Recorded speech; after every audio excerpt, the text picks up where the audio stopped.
Hello friends, તમારું સ્વાગત છે મારી ચેનલમાં। આજે આપણે બનાવીશું મેકડોનાલ્ડ જેવી એકદમ ક્રિસ્પી ફ્રેન્ચ ફ્રાઈઝ। તો આ ફ્રેન્ચ ફ્રાઈઝ તમે એકદમ ઓછા સમયમાં બનાવીને તૈયાર કરી શકો છો અને એકદમ ક્રિસ્પી બનશે। અને ખાસ કરીને આ ફ્રેન્ચ ફ્રાઈઝ બાળકોને બહુ જ પસંદ આવશે। આ ફ્રેન્ચ ફ્રાઈઝને તમે ટોમેટો કેચઅપ કે પછી ટોમેટો સોસ સાથે સર્વ કરી શકો છો। તો ચાલો બનાવીએ। રેસીપી સારી લાગે તો વિડીયોને લાઇક કરજો, તમારા ફેમિલી અને ફ્રેન્ડ્સમાં શેર કરજો। અને જો તમને મારી રેસીપીઓ સારી લાગતી હોય અને હજી સુધી ચેનલને સબસ્ક્રાઇબ ના કરી હોય તો સબસ્ક્રાઇબ કરીને બેલ આઇકન બટનને પ્રેસ કરજો, એટલે નવી રેસીપીના નોટિફિકેશન આવશે। તો ચાલો બનાવીએ। તો અહીંયા એકદમ ક્રિસ્પી ફ્રેન્ચ ફ્રાઈઝ બનાવવા માટે મેં આ રીતે 800 ગ્રામ જેટલા જે મોટી વેરાયટીના બટેકા આવે છે તે લઈ લીધા છે। તો આ બટેકાને વેફરના બટેકા પણ કહેવામાં આવે છે। આ રીતે આપણે થોડાક મોટી વેરાયટીના બટેકા લઈશું એટલે તેમાંથી ફ્રેન્ચ ફ્રાઈઝ એકદમ સરસ બનશે। તો એ બધા બટેકાની આપણે સૌથી પહેલાં તો છાલ નીકાળી લઈશું। અને બટેકાની છાલ નીકાળીને મેં તેને આ રીતે વાસણમાં પાણીમાં ડુબાડીને રાખ્યા છે, એટલે આપણા બટેકા બિલકુલ પણ બ્લેક નહીં પડે। હવે સૌથી પહેલાં તો આપણે ફ્રેન્ચ ફ્રાઈઝને કટ કરીશું। તો તેના માટે આ રીતે આપણે એક બટેકું લઈશું અને બંને સાઈડથી આપણે બટેકાને આ રીતે પહેલાં થોડુંક કટ કરી લઈશું। અને આ રીતે જે કટ કરેલા ભાગ હોય તેને તમે બટાકાનું શાક બનાવવામાં યુઝ કરી શકો છો। તો આ રીતે બંને સાઈડથી કટ કરી લીધા પછી આપણે બટેકાને આ રીતે ઊભું રાખીશું અને આ રીતે ઊભી અને જાડી સ્લાઇસ આપણે કટ કરીને રેડી કરીશું। તો અહીંયા તમે જોઈ શકો છો મેં બિલકુલ આ જ રીતે જાડી સ્લાઇસમાં બટેકાને આ રીતે કટ કરી લીધા છે। હવે આપણે આ રીતે 1-1 ઇંચના અંતરે આપણે બટેકાને આ રીતે ઊભી સ્લાઇસમાં કટ કરીશું। તો આ રીતે ફ્રેન્ચ ફ્રાઈઝ જે બહાર મળતી હોય છે તે થોડીક જાડી જ હોય છે, પણ જો તમને થોડીક પતલી પસંદ હોય તો તમે પતલી પણ કરી શકો છો, પણ જાડી હશે તે ખાવામાં વધારે ટેસ્ટી લાગશે। તો આ રીતે મેં 1-1 ઇંચના અંતરે બટેકાને કટ કરી લીધા છે। બિલકુલ આ જ રીતે આપણે જે બધી બટેકાની સ્લાઇસ બનાવી છે તેમાંથી બટેકાને આ રીતે ઊભી સ્લાઇસમાં કટ કરી લઈશું।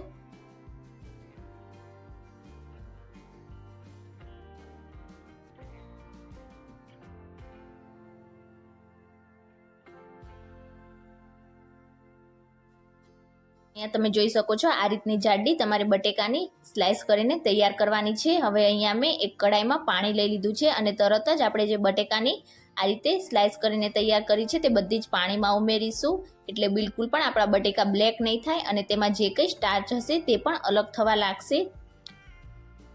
હવે બિલકુલ આ જ રીતે આપણે બીજા બટેકાને પણ પહેલાં 2 સાઈડથી કટ કરી લઈશું અને ત્યાર પછી ઊભી સ્લાઇસમાં કટ કરીને આપણે ફ્રેન્ચ ફ્રાઈઝને કટ કરીશું। તો આ ફ્રેન્ચ ફ્રાઈઝ ખાસ કરીને બાળકોને બહુ જ પસંદ આવશે। અને એક રિક્વેસ્ટ છે ફ્રેન્ડ્સ, હજી સુધી જો તમે મારી ચેનલને સબસ્ક્રાઈબ ના કરી હોય તો સબસ્ક્રાઈબ કરીને બાજુમાં રહેલા બેલ આઇકન બટનને પ્રેસ કરજો, એટલે હું જ્યારે પણ મારી નવી રેસીપી અપલોડ કરીશ તેની નોટિફિકેશન્સ તમને ડાયરેક્ટ મળી જશે। અને આ બિલકુલ ફ્રીમાં છે। અને હા, જો રેસીપી સારી લાગે તો વિડીયોને એક લાઇક ચોક્કસથી કરજો। તો આ રીતે જેટલી સ્લાઇસ આપણે કટ કરતા જઈએ એટલી સ્લાઇસને આપણે પાણીમાં ઉમેરતા જઈશું। તો અહીંયા તમે જોઈ શકો છો મેં બિલકુલ આ જ રીતે બધી બટેકાની સ્લાઇસ કરીને તૈયાર કરી લીધી છે। અને હવે આ રીતે ઉપર નીચે કરતા જઈને 2 થી 3 વાર તેને સારી રીતે આપણે વોશ કરી લઈશું, એટલે બટેકામાં જે કંઈ સ્ટાર્ચ હશે તે બધું જ દૂર થઈ જશે। તો લગભગ 2 થી 3 વાર મેં સારી રીતે ધોઈ લીધા છે અને તમે જોઈ શકો છો હવે એકદમ ક્લીન પાણી છે, મીન્સ કે આપણા બટેકામાં બિલકુલ પણ સ્ટાર્ચ નથી। જો સ્ટાર્ચ હશે તો તમારી ફ્રેન્ચ ફ્રાઈઝ એકદમ સરસ ક્રિસ્પી નહીં બને। હવે આપણે ફ્રેન્ચ ફ્રાઈઝને સૌથી પહેલાં તો બાફવાની છે। તો તેના માટે મેં અહીંયા કડાઈમાં પાણી ગરમ કરવા માટે રાખી દીધું હતું અને આ રીતે નાના બબલ્સ આવવા લાગે એટલે હવે બધી જ ફ્રેન્ચ ફ્રાઈઝને આપણે આ રીતે કડાઈમાં ઉમેરી દઈશું। તો અહીંયા હું બધી જ ફ્રેન્ચ ફ્રાઈઝ એક સાથે ઉમેરી રહી છું, એટલે એકદમ ઝડપથી આપણી આ ફ્રેન્ચ ફ્રાઈઝ બનીને તૈયાર થશે। તો આ ફ્રેન્ચ ફ્રાઈઝને આપણે ફક્ત 50% જેટલી જ બાફવાની છે। જો તમે વધારે બાફી દેશો તો તમારી ફ્રેન્ચ ફ્રાઈઝ સોફ્ટ થઈ જશે, ક્રિસ્પી નહીં બને। તો આ રીતે ઉપર નીચે કરતા જઈને 50% જેટલી આપણે ફ્રેન્ચ ફ્રાઈઝને સૌથી પહેલાં તો બાફીશું।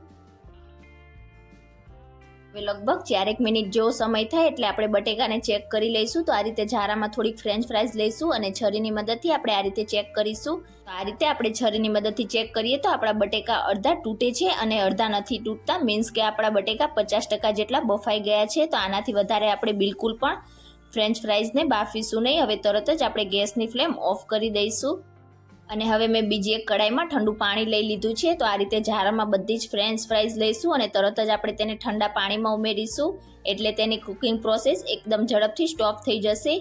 જો તમે વધારે સમય સુધી ગરમ પાણીમાં રાખશો તો તમારી ફ્રેન્ચ ફ્રાઈઝ વધારે બફાઈ જશે અને તળશો એટલે તમારી ફ્રેન્ચ ફ્રાઈઝ ક્રિસ્પી નહીં થાય. તો આ રીતે મેં બધી જ ફ્રેન્ચ ફ્રાઈઝને ઠંડા પાણીમાં ઉમેરી દીધી છે અને ઠંડા પાણીમાં ઉમેરી દીધા પછી આપણે તેમાંથી બધું જ પાણી નિતારી લઈશું અને આ રીતે આપણે એક કિચન નેપકિન લઈશું અને હવે બધી જ ફ્રેન્ચ ફ્રાઈઝને આપણે આ રીતે કિચન નેપકિન ઉપર ગોઠવીશું. તો જો તમારી પાસે સમય ના હોય તો તમે આ રીતે ફ્રેન્ચ ફ્રાઈઝને ગોઠવીને તેના ઉપર બીજો એક કિચન નેપકિન રાખીને તેને ડ્રાય કરી શકો છો અને જો સમય હોય તો પંખાની નીચે તમે 10 મિનિટ માટે આ રીતે રાખશો એટલે એકદમ સરસ રીતે તમારી બધી જ ફ્રેન્ચ ફ્રાઈઝ ડ્રાય થઈ જશે. તો બિલકુલ આ જ રીતે તમે જોઈ શકો છો મેં બધી જ ફ્રેન્ચ ફ્રાઈઝને ગોઠવીને તૈયાર કરી લીધી છે અને 10 મિનિટ પછી આપણે ચેક કરીએ તો આપણી ફ્રેન્ચ ફ્રાઈઝમાં બિલકુલ પણ પાણીનો ભાગ નથી, એકદમ સરસ રીતે તે ડ્રાય થઈ ગઈ છે. તો આ રીતે ચારે બાજુથી આપણે નેપકિનને ભેગો કરીને બધી જ ફ્રેન્ચ ફ્રાઈઝને આ રીતે ભેગી કરી લઈશું અને હવે તેને તળવા માટે લઈ લઈશું. તો ફ્રેન્ચ ફ્રાઈઝને તળવા માટે મેં તેલને પહેલાંથી જ ગરમ કરવા માટે રાખી દીધું હતું. હવે આપણે થોડીક ફ્રેન્ચ ફ્રાઈઝ આ રીતે તેલમાં ઉમેરીશું. તો શરૂઆતમાં જ્યારે તમે ઉમેરશો એટલે તેલમાં આ રીતે ઘણા બધા બબલ્સ આવશે, તો તમારે એકદમ ધ્યાનથી ઉમેરવાનું અને આ રીતે બધી ફ્રેન્ચ ફ્રાઈઝ તમે ઉમેરી દો એટલે ગેસની ફ્લેમ તમારે મીડિયમ ટુ હાઈ સાઈડ રાખવાની અને ફક્ત 3 મિનિટ માટે તમારે આ ફ્રેન્ચ ફ્રાઈઝને ફ્રાય કરવાની છે. આપણે પાછળથી ફરીથી બીજી વાર ફ્રેન્ચ ફ્રાઈઝને ફ્રાય કરીશું. તો પહેલાં આપણે આ રીતે ફક્ત ઉપર નીચે કરતા જઈને ફ્રેન્ચ ફ્રાઈઝને 3 મિનિટ માટે જ ફ્રાય કરી લઈશું. તો લગભગ 3 મિનિટ જેવો સમય થઈ ગયો છે. હવે બધી જ ફ્રેન્ચ ફ્રાઈઝને આપણે આ રીતે ઝારામાં લઈને બધું તેલ નિતારી લઈશું અને તેને કોઈ પણ આ રીતે ચાળણી જેવો ઝારો કે પછી વાસણ હોય તેમાં તમારે ઉમેરવાની.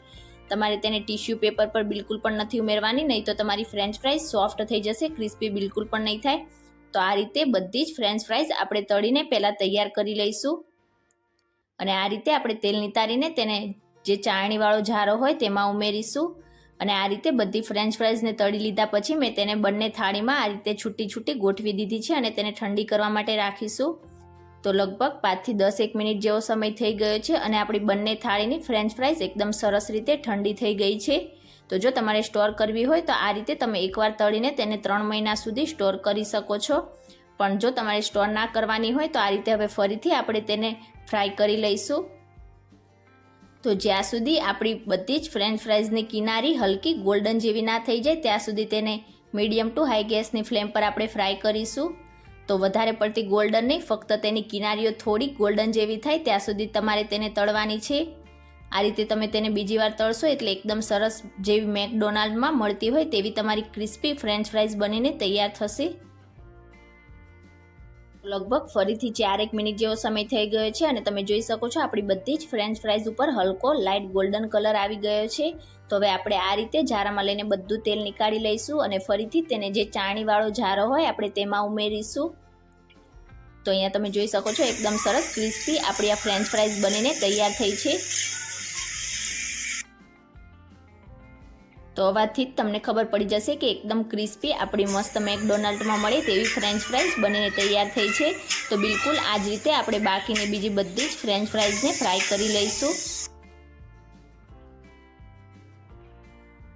તો બિલકુલ આ જ રીતે મેં બીજી જે બચેલી ફ્રેન્ચ ફ્રાઈઝ છે તેને પણ કડાઈમાં ઉમેરી દીધી છે અને આપણે જે પહેલાં ફ્રાય કરેલી છે તે ગરમ ગરમ હોય તેના ઉપર જ આપણે થોડુંક મીઠું છાંટી દઈશું.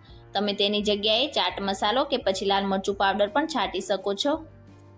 અને બીજી આપણી ફ્રેન્ચ ફ્રાઈઝ તળાઈ જાય એટલે તેને પણ આપણે આ રીતે ઝારામાં લઈ બધું તેલ નીકાળીને ચાળણીવાળા ઝારામાં ઉમેરીશું. અને હવે ગરમા ગરમ ફ્રેન્ચ ફ્રાઈઝને આપણે સર્વિંગ પ્લેટમાં ઉમેરીશું અને ઉપરથી આપણે થોડુંક લાલ મરચું પાવડર પણ છાંટીશું. તો તમે ક્યારે આ રીતે એકદમ ક્રિસ્પી મેકડોનાલ્ડ જેવી ફ્રેન્ચ ફ્રાઈઝ ઘરે ના બનાવી હોય તો એકવાર જરૂરથી ટ્રાય કરજો, બાળકોને બહુ જ પસંદ આવશે.